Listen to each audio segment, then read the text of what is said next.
E aí, pessoal, sejam bem-vindos ao seu canal de hidráulica, para você aprender hidráulica sem complicações.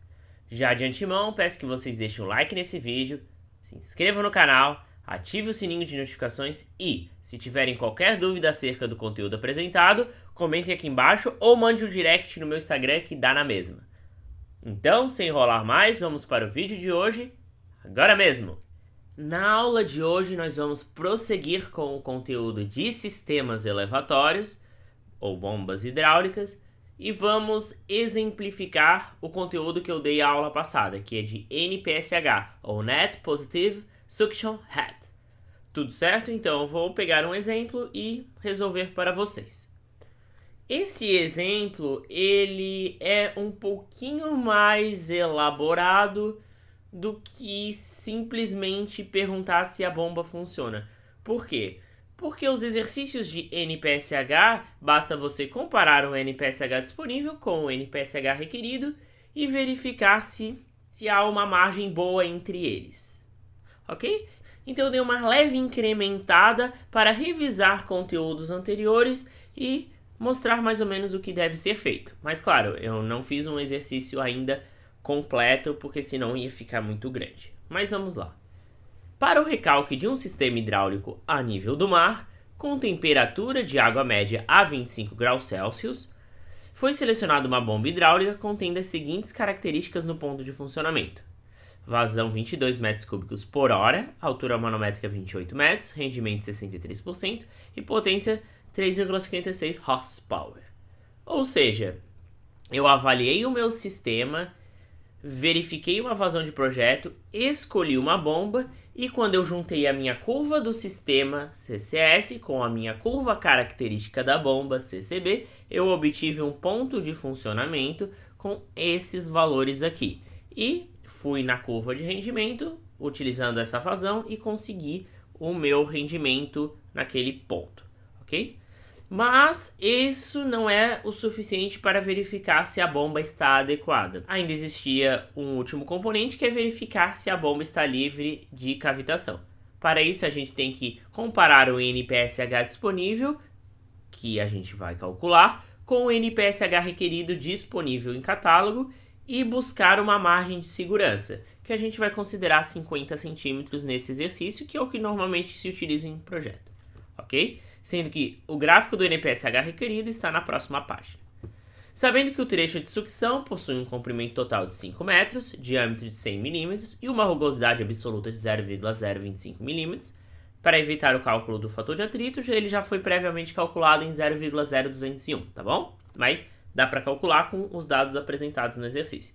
Verifique se a bomba em questão é favorável quanto à cavitação. Então eu tenho esse sistema aqui. É um sistema de sucção, logicamente ele continua para recalque. Para eu ter realizado a escolha da bomba, eu precisava verificar a tubulação de recalque também, mas para cavitação só basta analisar a tubulação de sucção.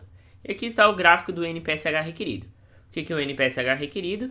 É a folga energética que a bomba exige acima da pressão de vapor para compensar as perdas de carga existentes no interior do equipamento, ok?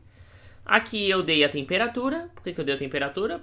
Para a gente saber a pressão de vapor, porque o NPSH ele quer saber a folga em relação à pressão de vapor. Eu dei a tabela de comprimentos equivalentes, porque para estimar a perda de carga, porque a perda de carga abaixa a pressão, então isso altera o NPSH disponível, entre outras coisas. Só mostrando por que eu dei tantos dados. Então vamos começar. O primeiro passo é a gente definir a pressão atmosférica a nível do mar. Para o cálculo do NPSH disponível, precisa saber a pressão atmosférica. Então vamos calculá-la. Pressão atmosférica igual a 13,6 vezes 760 menos 0,081 vezes Hzinho, que é a altitude, sobre 1000. Como estamos a nível do mar, a altitude é zero. Então, resolvendo essa conta, nós temos que a pressão atmosférica é 10,34 MCA. O que é 1 atm a nível do mar? É o valor conhecido. Então tá, descobrimos a pressão atmosférica. Outro parâmetro fixo para o exercício que a gente precisa descobrir é a pressão de vapor a 25 graus Celsius. A pressão de vapor não tem nenhum cálculo para ser realizado, porque ela é tabelada. Então a gente vai olhar a nossa tabelinha, procurar a temperatura de 25 graus e achar a pressão de vapor, a carga de pressão de vapor, que no caso é de 0,32 MCA. O que isso significa? Essa é a pressão absoluta. Se eu passar para a pressão efetiva, eu vou estimar que deve ter mais ou menos, tu tem que tirar a pressão atmosférica, menos 10 MCA. Ou seja, para ter cavitação, tu tem que ter uma elevação e perdas equivalentes a 10 metros. Tudo certo? Aproximadamente. Descobrimos a pressão atmosférica, descobrimos a pressão de vapor. Temos a elevação, falta achar a perda de carga. Então, para começar a perda de carga, eu vou calcular o comprimento virtual, porque assim eu reduzo o sistema a uma única tubulação reta e eu posso utilizar a fórmula da perda distribuída. Eu tenho a minha tabelinha, vamos lembrar dessa tabela? Essa tabela calcula o comprimento equivalente de cada acessório e depois o comprimento equivalente total. Então a válvula de pé de crivo tem um comprimento equivalente de 28,6 metros. O que isso significa? Isso significa que essa válvula vai ter a mesma perda de carga que uma tubulação das mesmas características de 28 metros e 60 centímetros, ok? Então, como é que funciona? Eu vou ter que contar quantos acessórios tem e continuar o cálculo. Quantas válvulas de pé de crivo tem? Tem apenas uma. Quantos joelhos de 90 tem? Tem apenas um. Então, 1. Como eu calculo o LQ total por acessório, eu pego o LQ característico dele e multiplico pela quantidade. Então, 28,6 vezes 1, 28,6. 4,3 vezes 1, 4,3. E eu somo esses dois valores para obter o somatório de comprimentos equivalentes totais, de 32,9 metros. O que isso significa? Significa que todos esses acessórios, ou esses dois acessórios, geram uma perda de carga igual a uma tubulação dessas características com 32 metros e 90 centímetros. Ou seja, para os cálculos hidráulicos, eu posso simplesmente substituir esses acessórios por uma tubulação de 32,9 metros. Tá bom? Então, eu vou usar o comprimento virtual. Comprimento virtual é o comprimento real, que a gente mede, isso foi dado no exercício, mas o somatório dos comprimentos equivalentes. Então, o comprimento real foi dado no exercício, que é 5. Se não desse, eu teria que medir a tubulação daqui da válvula até aqui e daqui até aqui. Lembrando que esse 2 metros é do nível do reservatório, ele não corresponde exatamente à tubulação. Com isso, eu tenho que o comprimento virtual é de 37,9 metros. Então, esse sistema todo, com acessórios e tubulações, é como se fosse uma tubulação reta de 37,9 metros. Eu conseguindo o comprimento virtual, eu posso agora calcular a perda de carga na região de sucção. Como eu equivalei os acessórios e a tubulação a uma tubulação reta, eu posso simplificar tudo como perda de carga distribuída, que é justamente o objetivo de utilizar o comprimento virtual. Tá bom? Então, eu vou calcular o meu x, que é F vezes L virtual sobre D na quinta. F é 0,0201, o L virtual é 37,9 metros e o diâmetro de 100 milímetros, 0,1 metro. Então, eu tenho que o meu x é 76.179 metro na quarta. Tá bom? Agora, a perda de carga, ΔH igual a y vezes x vezes q quadrado. Perda de carga distribuída, porque foi tudo simplificado como comprimento virtual. 0,0827 vezes 76.179 vezes a vazão em metros cúbicos por segundo. Então, eu peguei 22 metros cúbicos por hora e dividi por 3.600. E eu tenho que minha perda de carga é baixa, de 0,235 metros. Então, eu consegui os parâmetros necessários para o cálculo do meu NPSH disponível. Tá bom? Então, vamos calcular o NPSH disponível. Vamos revisar agora o que é importante. O que é o NPSH disponível? É quanto de energia tem a mais do que a pressão de vapor. Ok? Então, eu vou calcular o que fornece energia, o que fornece pressão, no caso, né? E eu vou pegar os elementos que retiram energia. Então tá, o que está fornecendo energia? A pressão atmosférica. A pressão atmosférica é a nossa pressão base. Então ela é a nossa base para a gente verificar a pressão no interior. o que está tirando energia, ou melhor dizendo, o que está tirando pressão.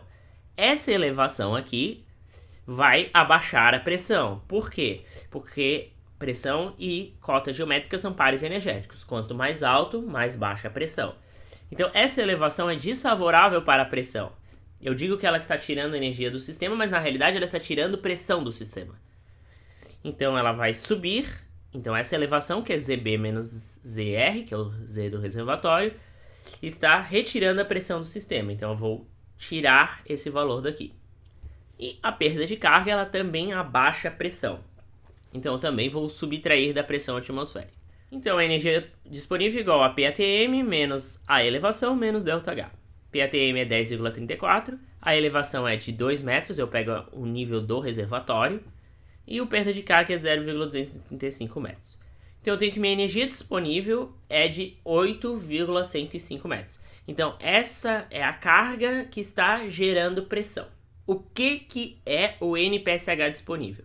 É quanto de energia tem a mais do que a pressão de vapor. Então, eu vou fazer uma diferença. Eu vou pegar a energia disponível e subtrair da pressão de vapor. Então, eu tenho que NPSHD, ou NPSH disponível, é 8,105 menos 0,32. Então, o meu NPSH disponível é de 7,785 metros. O que isso significa? Significa que eu tenho uma folga no sistema, acima da pressão de vapor, de 7,78 metros de energia. Então, é isso de energia que eu posso perder no interior da bomba para que não haja cavitação. Tá bom? Então tá, agora o que eu preciso? Eu tenho o meu NPSH disponível. Agora eu preciso ver o quanto que a bomba exige para que não haja cavitação. E comparar os dois valores. Então eu vou determinar o NPSH requerido. NPSH requerido é determinado em catálogo. Então eu vou pegar a curva. Quanto maior a vazão, maior as perdas. Então maior o NPSH exigido. Eu tenho minha vazão de projeto de 22 metros. Isso implica um NPSH requerido de aproximadamente 4,25 metros. Então, a minha bomba exige que tenha uma folga acima da cavitação de 4 metros e pouco. E o meu sistema tem uma folga de 7 metros e pouco. Então, a princípio, não vai ter nenhum problema. Mas, vamos ver a margem de erro existente. O exercício e na vida real a gente exige mais ou menos uma margem de 50 centímetros. Então eu vou diminuir o NPSH disponível do NPSH requerido e obter 3,53 metros. Essa margem de erro é maior que a de 50 centímetros exigida pelo exercício e pela segurança da vida real, tá bom? Então, o sistema está livre de cavitação. Nós temos uma energia disponível suficiente acima da pressão de vapor que é capaz de vencer as perdas de carga da bomba, certo? Então tá, gente.